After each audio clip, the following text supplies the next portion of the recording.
hapon ho mga kababayan. Ito po ang inyong Kuya Boy, yung lingkod.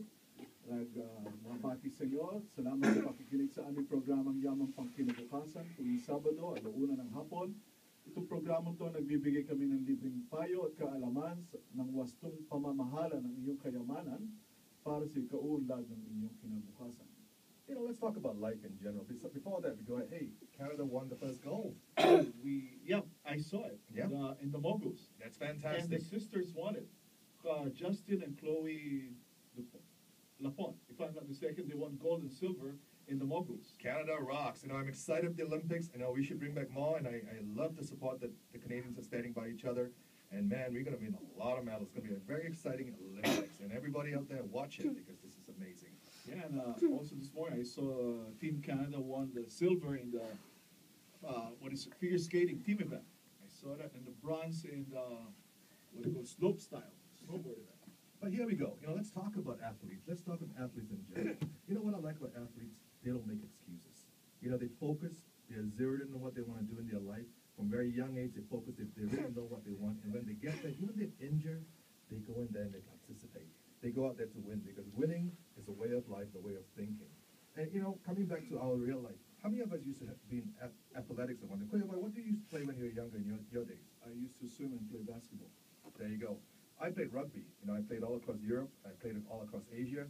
And for 22 years, I did martial arts. So I've always been an active participant. Therefore, I've taken that into my business life and my real life. But here comes a fantastic thing here. What I like about athletes, they never quit. Once they focus on something, they never quit. Don't you agree, Kuya Boy? Absolutely, that's the only way to go if you're an athlete. Speaking for myself, when I was young, okay, I always hated it when my teammates would quit in a game. 2 minutes down, 20 points, I never quit. There you go. You know, I remember a few years ago when the Canadian national team, the junior team, played. They had like less than 2 minutes to go in the game, and they came back and they won. And that was the most exciting game I've ever seen because everything happens in the last 2 minutes. But here we go. Let's talk about the baby boomers. I think a lot of us in our last 10 minutes of our life, if you really look at the whole big picture, guess what we master in? A lot of us master in finding out the reasons why we can't do something, why we cannot succeed. You know, if you're an athlete going into a game and you go with that sort of mental attitude, guess what's going to happen to your game? You lose. You lose because you're going in there with the intention to lose. Okay. So coming back down here, some of the things I've seen over the last few months are common excuses people make. Stop making excuses. Look, life has been given to all of us. What we do with it is so critical and so important. Right now during the RSP season, a lot of us are contributing. A lot of us are not contributing. Now let's talk to those people that are not contributing. Why?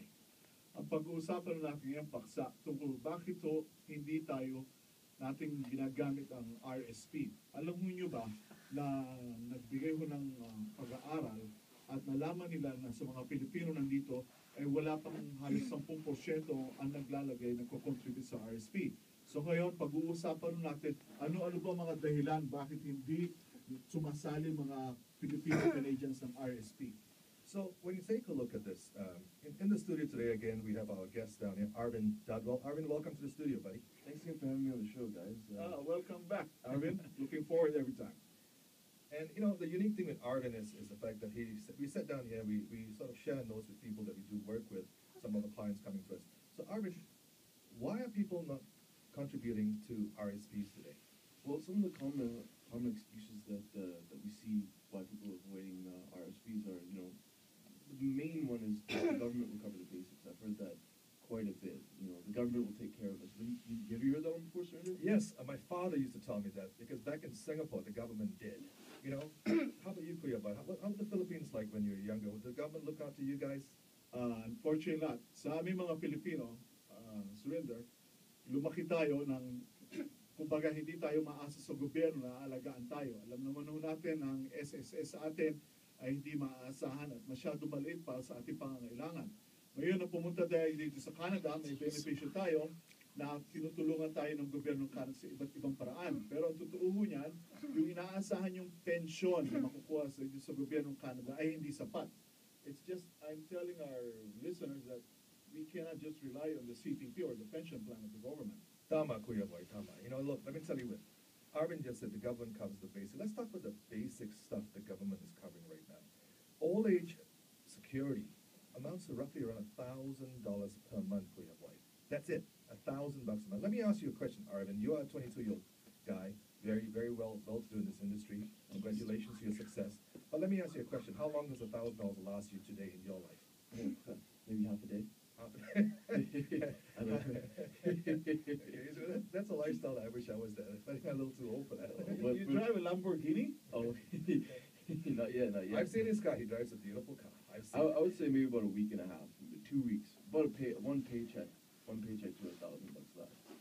So an average person at retirement, this guy is young, so at the end of the day, he's still got a lot more life in him. But the average pensioner today, living on $1,000 a month for your wife, how long is it gonna last? That's assuming they're just staying at home, not paying for gasoline, just for food. It probably will cover their food for about two weeks or so. Porridge, That's it. maybe, but not food. Well, they're not eating out, right? Well- Assuming it's just one person, $1,000, I'm sure for about 2 weeks, $1,000 can last you for food, but that's it. Yeah, but brother, there's one thing.